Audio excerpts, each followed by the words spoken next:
Huwag kang tumungo. Wala kang ginawang masama. Ipagpatuloy mo.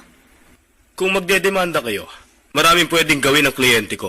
Pwede siya mag-abroad at makapagtapos doon. At ang buhay niya, babalik din sa pagiging normal.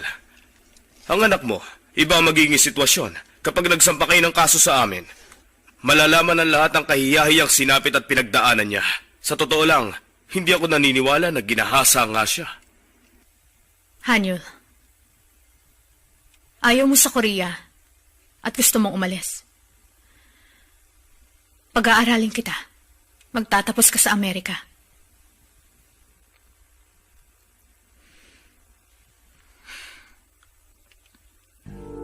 Huwag kayong matakot. Wala akong balak na dalihin yan sa korte. Naniniguro lang ako. Sundin na lang natin ang batas.